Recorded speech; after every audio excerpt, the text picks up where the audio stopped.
you guys have a successful podcast. I mean, you've had such amazing guests on. You always are consistent. You always post. You have such a big fandom. I feel like on your social media and stuff like that, people are obsessed with you guys. How did you grow the podcast? Like, was it an overnight success or was it something that kind of like gradually grew as time went on? Definitely gradual growth. I think a lot of people think podcasts are going to be overnight successes when that's just not the reality. I also think people think they're so easy, but they're not. Yeah. Talking's not as easy as you think it is. But yeah, no, it was gradual growth. I think for us, like my strategy with it was always to really make sure that the audience comes first and then the guest and then us.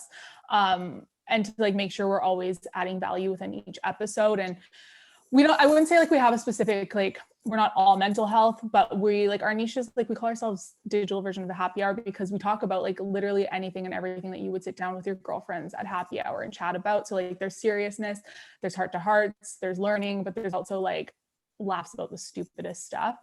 So I think we like really wanted to offer something to everybody, but like focus on guests who could bring that value, and we're experts and like great storytellers.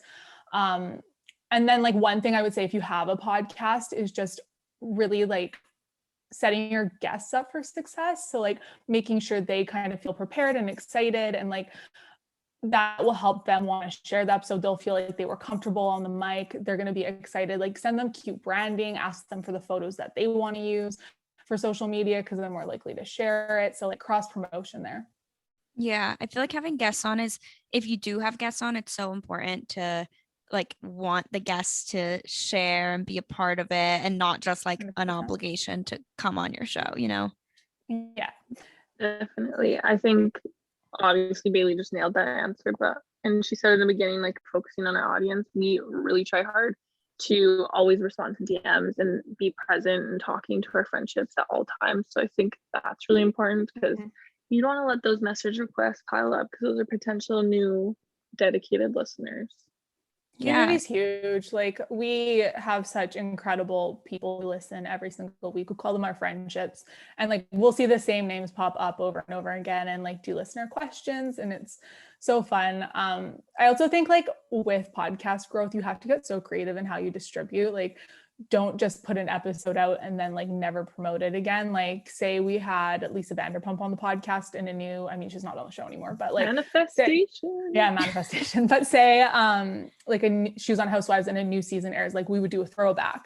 Or like Jackie and I've gotten so creative. Like we'll be sitting, I mean, when traveling was safe, like we would be sitting on a flight airdropping our cover saying, board on your flight, listen to what day is it? And like we would have so much fun trying to get people to figure out where we were because it was our old cover photo. You couldn't see our face. It was just our back. So it was fun. But yeah, like we've walked into the Apple store and like on all the iPhones, put our podcast cover up, like subscribed, gotten more downloads, like do what we got to do. Oh my God, I love that. I love the creative marketing because I think a lot of times like people get stuck in just like social media and that's it. Like it's like, okay, your podcast is on your phone. Everyone uses social media. Like they only think, how do I market this on social? But I love that creativity. I'm gonna I'm gonna go to the Apple store and start doing that. Do Get it. some like flyers out, like all of that When stuff. we did the airdrop on the plane, we were at LAX and I was like, okay, Jackie, stay at the baggage claim. I'm going to go get like us coffees. And I'm walking past and this girl goes, this podcast got like airdropped to me on the plane. I was like, I'm going to listen to it. It looks so cool. And I was like, oh, that's our podcast. Turns out this girl was in High School Musical. I was just like, what are the chances? This is so cool.